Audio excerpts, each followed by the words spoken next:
G'day Extension 2 and welcome back to Mathematics, where I'm bringing you exactly what you want, which is more Extension 2 content. More! Maybe a little bit more than that, mate. No, give me a bit more of that. Yeah, you do want more, don't you? We're going to start off today with a revision question from the proof topic. Here we have it. Given that x and y are integers, so whole numbers, which of the following is a true statement? So this is using your knowledge of what all these fancy symbols and these statements mean. So I want you to pause the video, see if you can read these statements and sort of translate them into, I guess, layman's terms, and see which one of them is saying something that is true. All right, so the first one is saying that for all x, so for all integers, there exists an integer y such that y squared is equal to x. Okay, so that's saying that for any integer x, you can find another integer y such that when you square it, you get x. Now I know that's not true, because if I think of x being 2 and now I say to myself, is there an integer that I can square that gives me 2? The answer is no, because the only answer for that is the square root of 2, which is not an integer, not even a rational number. So the first one is absolutely false. The second one is saying that for all y, there exists an x. So for all integers, there exists an integer such that when you square the original integer, you get an integer. Okay, so translating this is basically saying that you can take any integer, you can square it, and what you're going to get is an integer. And that is true, okay? If you take any whole number and you square it, you get a whole number. So I'm thinking B is going to be true. Let's just check. C is saying that for all y, there is going to be every single x value such that when you square it, you get x. This is kind of saying the same thing, but this is kind of saying that you can take any integer, you can square it, and you'll get any integer, which is not true. If you take an integer and you square it, you get a specific integer, which is what part B is saying. And the last one is just that, but backwards, so it just makes absolutely no sense. So the correct answer is B, so well done if you picked that one. All right, today for our last lesson in Extension 2 vectors, we are looking at the vector equation of a straight line. All right, so last week we looked at curves using parametrics. This week we're just looking at straight lines. So this is a pretty simple concept, but there are quite a variety of questions that can be asked using this concept. So we'll be going through quite a few examples today. I think it's about 7 actually. But let's get started with the concept. So here I have a pretty picture, courtesy of Howard Mathematics. Thank you, Steve Howard. We have a vector B here, and this point here, B, represents the endpoint of the position vector OB. All right, this point here represents the endpoint of 2 times the vector B. All right, so this is B, this is OB, this is 3B, and here are the negatives. Okay, what this means is if I join all these points with a line, what that line will be demonstrating is all the multiples of vector B. All right, so the way we write that is that this line here, we're going to call R, and it is a vector. This is going to be equal to lambda, this is a Greek letter called lambda, multiplied with vector B, where lambda is just some number, it's a parameter. Okay, if you sub in lambda equals 1, you get this. If you sub in lambda equals 2, you get this. When you make lambda a parameter, you suddenly get all the possible values. Okay, so here is our line equation. Obviously, this is very limited because we are strictly going through the origin, and we want to be going through another point. So we want to shift this line up and down. And the way we do that is using vector addition. So if I chuck another vector in the mix called vector A, this is my new equation. Okay, I started with R equals lambda B. Now I've added vector A. So if you think about it, originally we had vector B, which was like down here, yeah? And then I'm adding vector A, which means it starts up here now. And now this endpoint here is A plus B, which corresponds to this vector down here. It like completes the triangle, yeah? So we have vector A, vector B, vector A plus B. Likewise, we've got vector A, we've got vector 2B, and so this grey one here is A plus 2B.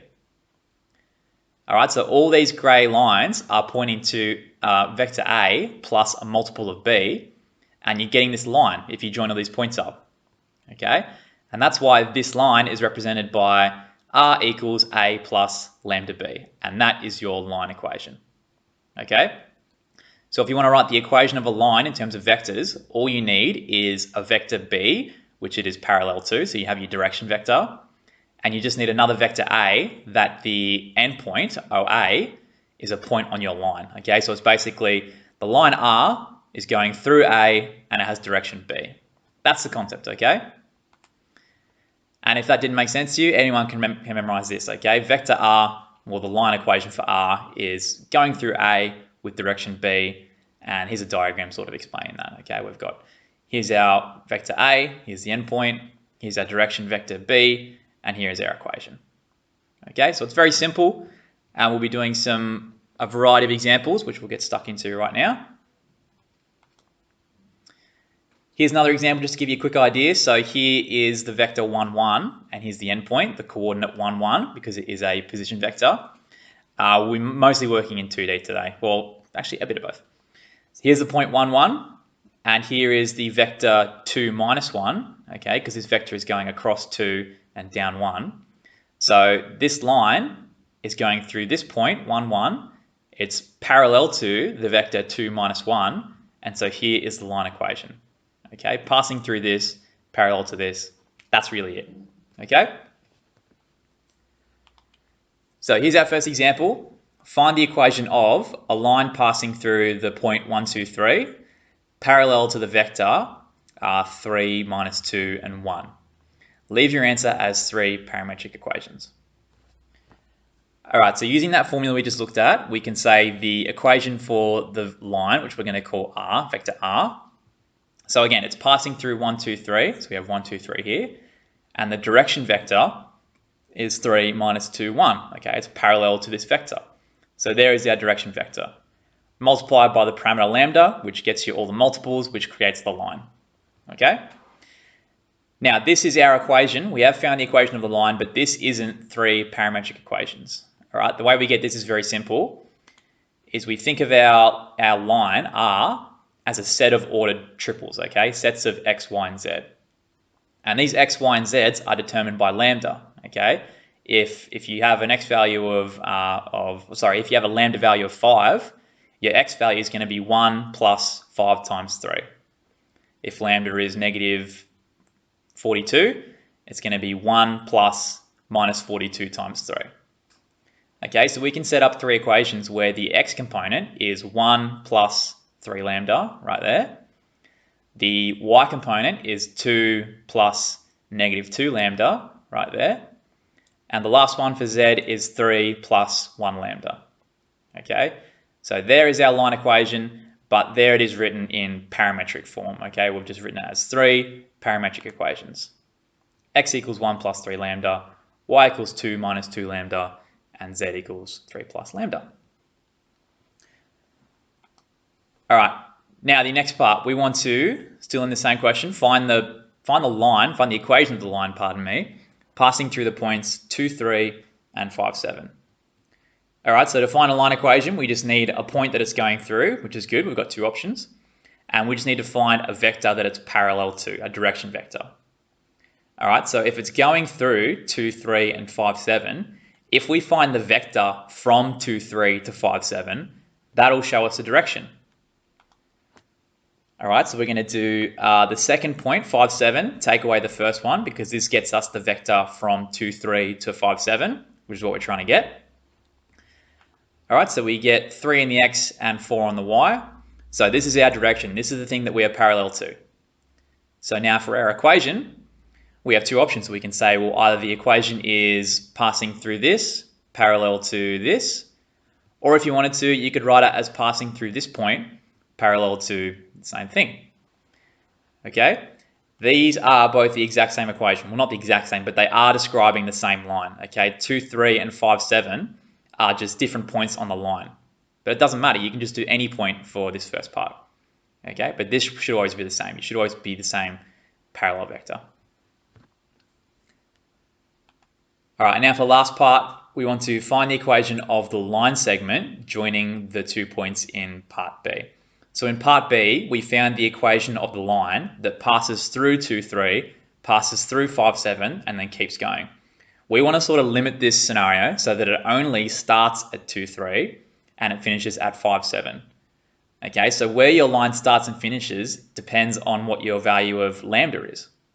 if you just leave it as a generic parameter, you'll get the entire line from minus infinity to positive infinity.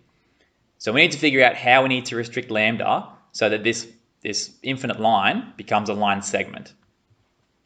All right, so the way we do that is we say, well, if we had lambda equal to 0 using this equation, so if lambda is 0, we get 2, 3 plus 0 times 3, 4.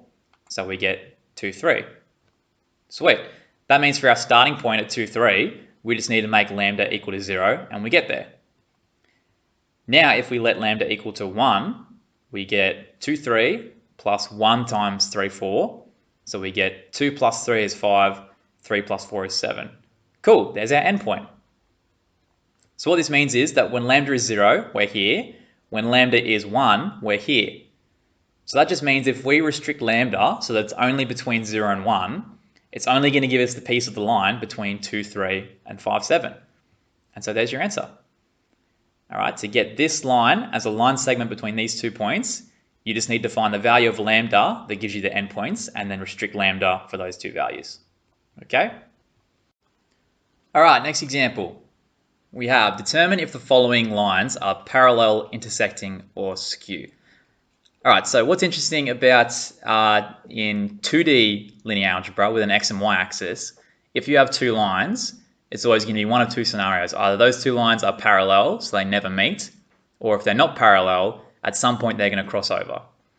Okay. However, in 3-dimensional linear geometry, we have a third scenario. Either the lines are going to be parallel, going in the exact same direction, again, never meeting, or they might pass through the same coordinate and intersect, but more often than not, the 2 lines will go nowhere near each other and they won't intersect, and this is called skew. Okay, so this is our third scenario. And we're trying to see which of these 3 scenarios is happening here. So the first one is parallel, and this is the easiest one, okay, because the direction vectors of these 2 lines are right here, 1, 1, 0 and 1, 4, 5. Now, because these 2 are different, that tells us that these 2 vectors, or these 2 lines, sorry, are not parallel.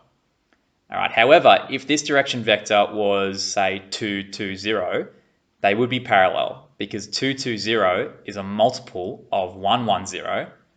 And if it's a scalar multiple, it still has the same direction. Okay, so if you want to see if 2 lines are parallel and you have their equation, you just need to see whether the 2 direction vectors are scalar multiples of each other or if they're equal.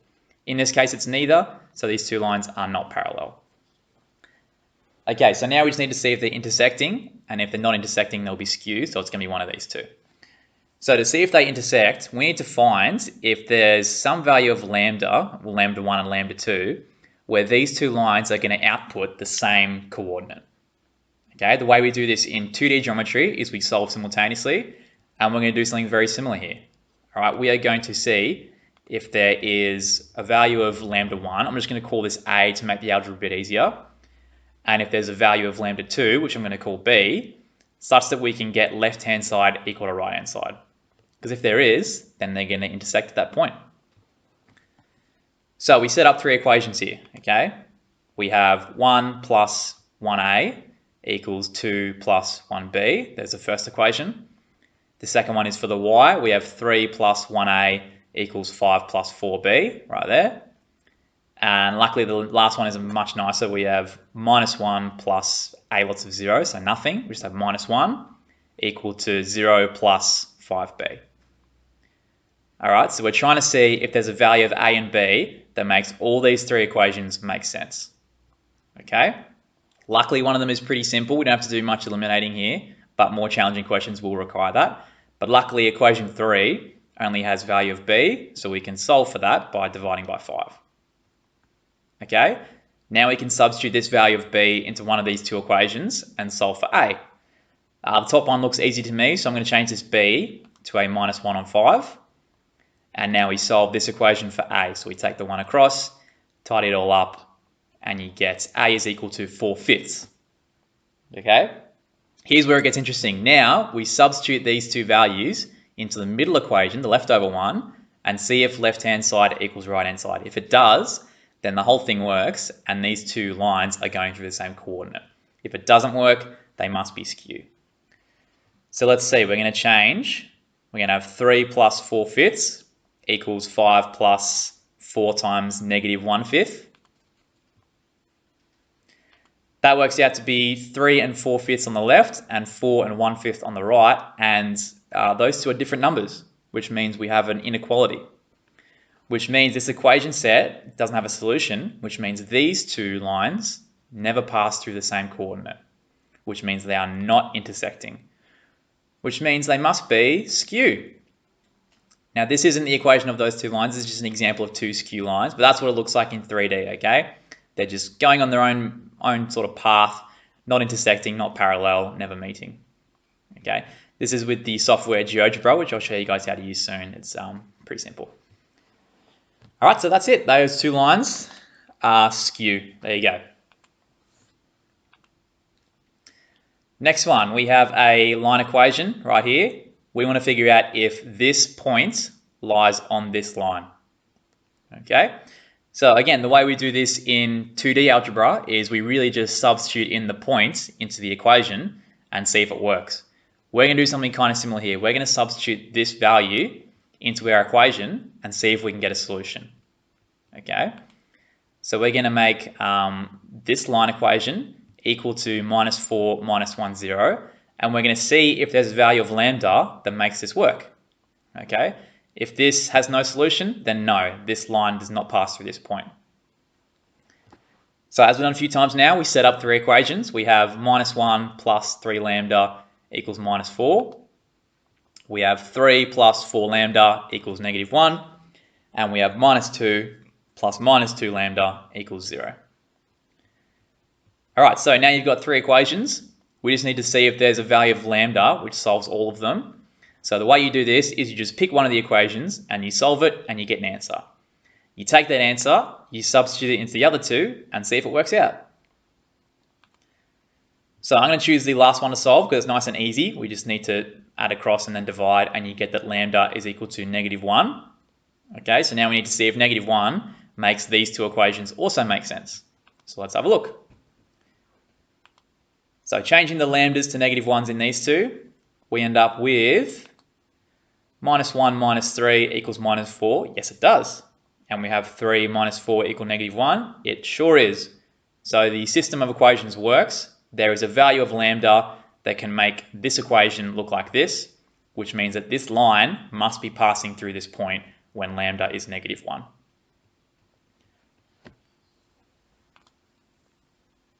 All right, for the next one, we have, once again, a line equation. It is currently in vector form. We want to translate this into Cartesian form, so x's and y's rather than column vectors and lambdas and r's. All right, so option one is you could, of course, you could draw this, and then just with an accurate drawing, you could find the y-intercept and the gradient and just go from there. Option B is you can use an algebraic approach, which I'm going to be using today. We are going to get from this two parametric equations, and then like we were doing last week, we're going to combine the two parametric equations to make one Cartesian equation. Very fancy.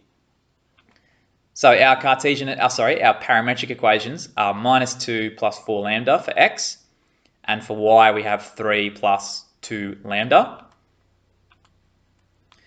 So now we need to combine these two together to make one equation. So the way we're going to do this is we're going to rearrange one for lambda, substitute it into the other, kind of an easy version of what we were doing last week, okay? So if we take the x equation and we rearrange this, so we add the 2 across, we divide by 4, and we've got lambda, okay? Lambda is equal to x plus 2 over 4. Now we can substitute this into the second equation, and instead of lambdas, we'll have x's and y's, which is Cartesian, so success. So if y is equal to 3 plus 2 lambda, it's going to be 2 times our expression for lambda in terms of x. And now we just expand that all out, tidy it all up, and you've got your answer. It's x over 2 plus 4, which if you sketch this, you should see a line with gradient 1/2, and it should be passing through the y-axis at 4. All right, so again, a lot of these questions are pretty simple, but it's just a matter of knowing what approach to take because there's lots of different types of questions. And we've still got more to come. All right, next one. We have, kind of similar to the last one, we have find A and B such that this point here, A1B, lies on the line through 0, 2, 1, and 2, 7, 4. Okay. So I guess first thing we should do is we should find the equation of the line going through 0, 2, 1, 2, 7, 4, and then we can use the fact that this line is passing through this point to find a value of lambda, and then we can answer the question, okay? So first step is find the vector from 0, 2, 1 to 2, 7, 4, okay, which we can work backwards and subtract. So if we do 2, 7, 4, take away 0, 2, 1, we get 2, 5, 3. Okay, so that is the vector from 0, 2, 1 to 2, 7, 4. So that is our direction vector. Now for the equation of this line, we just need a point that it's going through. And once again, we have two options. We can just use this one. So we have this line from between these 2 points is passing through this, and it's going in the direction of this because this is the subtraction of the 2 points. All right, so like I said, we're going to use the fact that we know that there is a y value of 1, and that helps us find a lambda value to help us solve for a and b. So this one's kind of similar to the last one, but we're working a bit backwards, okay? So we're going to set our vector equation equal to a1b because this line does pass through the point a1b, okay? The useful one is the 1 because we know that 2 plus 5 lambda should be equal to 1. So we can figure out the value of the parameter, lambda, that makes this line pass through this point. Okay? So if 2 plus 5 lambda is 1, we can subtract the 1 and then divide by 5, and we get lambda is equal to negative 1/5. Okay? So now we can make lambda negative 1/5, and we can compute our x and z values, and they will be our solutions for a and b. Okay? So when lambda is negative 1/5, 0 plus 2 lambda will become 0 minus 2/5. Okay, and when lambda is negative 1/5, 1 plus 3 lambda will become 1 minus 3/5. Okay, so our values for a and b work out to be minus 2/5 and positive 2/5. Okay, for our next example, we have a bit of a conceptual one. We're trying to find the coordinates where the following line intersects the coordinate planes. So this is probably a good example to have a look at through GeoGebra first, so just bear with me. All right, so here on GeoGebra, we have the vector line equation plotted in 3D. Okay, the gray flat surface is the XY plane and the blue is the Z plane. All right, so for example, if we were trying to find the coordinate where this vector equation line thingo is passing through the gray part, through the XY plane, we're trying to find the coordinate where the Z value is 0. Okay, so if you're trying to find where it's passing through the XY plane, that's where the Z is 0. Likewise, if you're trying to find where it's passing through the YZ plane, you need to find where X is equal to 0. So that's where we'll start this question, okay? We'll start by finding the value of lambda that makes the X coordinate 0, because that's where it's going to be passing through the YZ plane. Okay, so if we set 1 minus lambda equal to 0, we can clearly see that lambda needs to be 1. Okay, so when lambda is equal to 1, we get an X coordinate of 0, so we only get Y and Z values. That's the coordinate where we're passing through the YZ plane. All right, so we substitute lambda equals 1 into our 3 parametric equations. So we get 0, obviously. We get 4 plus 2 times 1, and we get 3 minus 1. So our coordinate is 0, 6, 2. Okay, that is the coordinate where we pass through the XY plane because there's no X value. Okay, similar logic for the next two. If we want to find where it's passing through the XZ plane, we solve the Y parameter equation equal to 0. We get a value of minus 2 here. And so once again, we substitute into all 3 equations and we get our coordinate, which works out to be 3, 0, 5. Okay, so passing through the XZ plane because the Y value is 0. And now we just do the last one. We set 3 minus lambda equal to 0, solve for lambda, and then substitute in, and you get your coordinates. Okay, so the algebra is very simple, but it's the concept of sort of figuring out how to approach this is probably the tricky part, because picturing in 3D is pretty tough when you're not used to it. It's tough for my simple little brain. All right, now for the last one. we have solve for A up here. A minus 2 is the x-coordinate of this direction vector. Solve for A, given that these two lines for the first part are parallel, and then we'll worry about perpendicular. So parallel first. Now, like we said in the very first question, I believe, if these two lines are parallel, it means that their direction vectors are either the same or they're a scalar multiple of each other. Okay, so knowing that, if you stare at these two for about 5 seconds, I'm hoping you can see that we need A minus 2 to be 7, because then both these vectors will be multiples of 1 minus 1, 1. This will be 3 times, and this will be 7 times. Okay, and multiplying a vector by a scalar multiple does not change its direction. It only changes its magnitude. All right. So if A minus 2 is equal to 7, these two direction vectors are going to be scalar multiples, which means they are parallel. So very simply, A minus 2 needs to be 7, so A needs to be 9. Okay. A little bit more interesting is if they need to be perpendicular. So hopefully you remember that for perpendicular vectors, when you do their scalar product, their dot product, you get an answer of 0.